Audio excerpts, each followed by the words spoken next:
Hi everyone and welcome back to Story of the World Highlights. Today we're going to be discussing Chapter 25, which takes place predominantly in China and Japan. So let's get started. As we may remember, we've talked about the last emperor of China, Henry Pui. Well, this chapter starts off by letting us know that he had left China and moved to Japan, with hopes that one day the Japanese would help him become emperor again.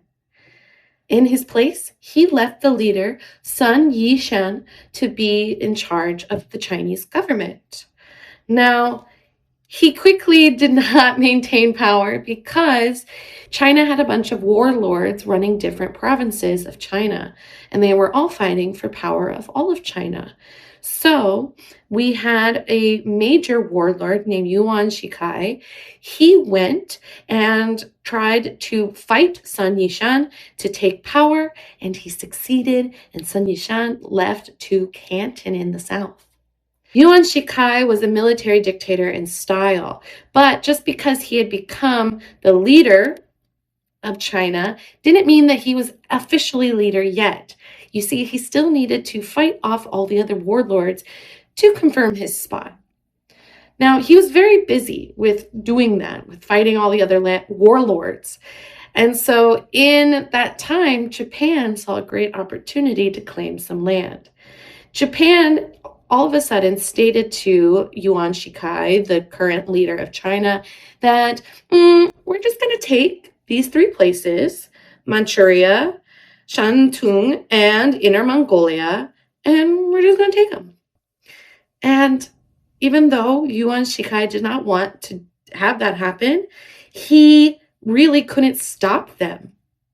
And so he was too focused on his other thing and let the Japanese take them.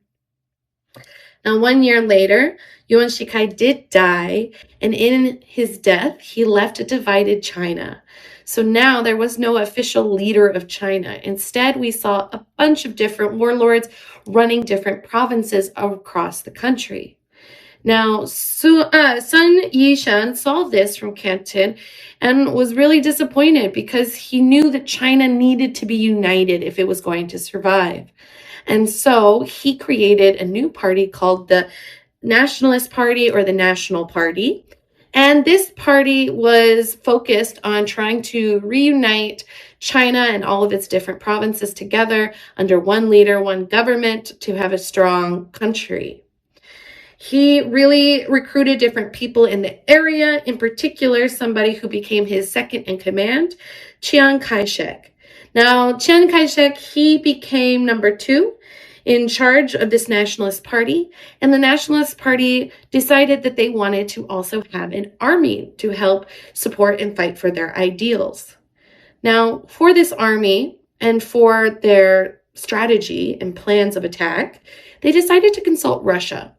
Russia, their neighbor, they talked to them, and this was during the time of the Whites and the Red armies.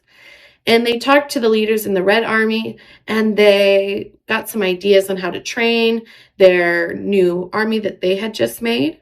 And they learned some different ideas of how to take the whole country. So with that, they started their plans for taking over China. But unfortunately, in 1925, before those plans could go into place, Sun Yishan died, so it left just Chiang Kai-shek in charge of this party. Now, as I said, they did have plans to go and take back the country, and in 1928, they were successful in taking back Beijing and effectively the country as a whole. However, in some of the very, very distant provinces of China, remember, China's huge, so it's really hard to have 100% control. In the very distant provinces, we still saw warlords taking control of the regions. And so they were not following orders or listening to this Nationalist Party government. Now, that's just the first part in China. The rest of this part really talks about Japan. So, in 1926, Hirohito became the 124th emperor of Japan. And he actually became the longest running emperor of Japan.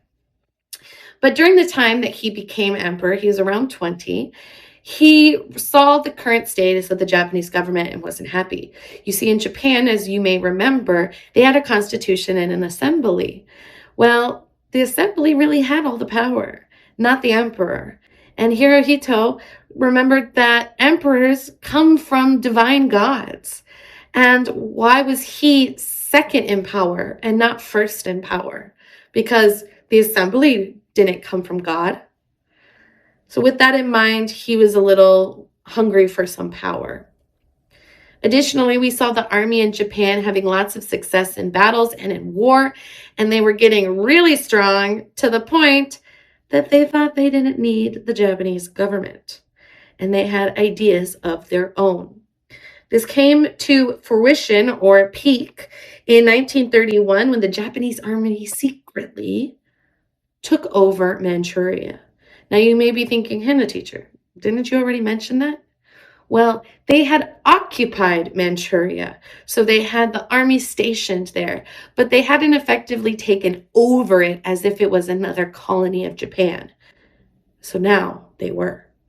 And with this, the army secretly reached out to Henry Pui and asked him to come and be the emperor of this new land. This new land would even have its own new name. The name would be Manchukuo, and this land would be its own country. Now, China saw this happening and freaked out. It said, whoa, whoa, whoa there. That's my land that you are occupying. You can't just take it and make it a country. And so what did China do? It went to the League of Nations, which was created for this very thing. And they went and told the League of Nations what had happened. And the League decided that Japan was at fault and Japan needed to leave China and Manchuria. When Japan got this news, it just left the League and said, I don't like what you had to say, so I'm out. And you may be thinking, well, the army secretly did this. So is it really part of Japan, especially if it's making a new country? Well, you see, in Japan, as we mentioned, the assembly and Hirohito were the ones in charge.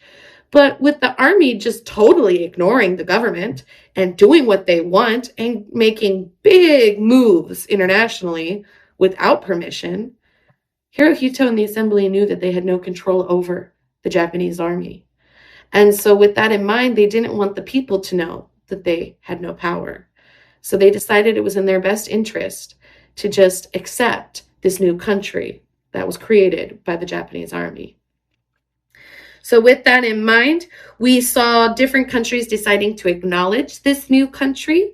And two that are very important to remember are Italy and Germany. They too were not fans of the League of Nations, and they decided they were going to recognize this new country made by the Japanese army. This will be very important later on, this interesting relationship between those three countries. But that was it for this part of the chapter. The next part of the chapter returns back to China in something called the Long March. So, the Long March. Remember we had talked about the Nationalist Party and how they had to deal with all those distant warlords. Well, as they were fighting them, we saw constant fighting and war in China. Now, people in China at the time, the peasants and the poor people, they were not living great lives. And their government was just so focused on fighting itself and fighting other Chinese that the people in China started to notice the different options they saw in their neighbor Russia, particularly communism. Communism was on the rise in Russia, as we remember, and the Chinese saw that and thought, this might be what we need, a community-based approach to government. And, of course, when the Russians heard that the Chinese were interested, they said, oh, let me tell you about that. And we'll help you make a manifesto, which is kind of like their constitution for what their goals are. Now, with that, we saw the introduction of the Chinese Communist Party, also known as the CCP. Their leader was a man named Mao Zedong. Now, Mao would become a very big, influential leader during this time and for this party. But going back to the two different parties we now see, the CCP and the Nationalist Party, At first, they wanted to fight each other. They were different, they had different ideals. But Russia, who was kind of influencing both of them, said, guys, your enemy is not each other. It's those distant warlords. And so together they were able to defeat the warlords. But with the warlords gone, they didn't have much left else as a common enemy. So they ended up fighting each other. Kai-shek was really fearful of the increase in members to the Chinese Communist Party and the spread and influence it was having. So it decided to gather up all of the members and either arrest them or execute them. With this, the CCP knew that it needed to retreat, so it retreated into the mountains, creating its own little nation, which it called the Chinese Soviet Republic. Well, the Chinese Soviet Republic, being a whole new nation, really freaked out Kai-shek. And so he decided to go and attack them. Despite the CCP being very small in comparison, they won the first 4 attempts by Kai-shek to destroy them. But 5th time was his charm, and he did win eventually.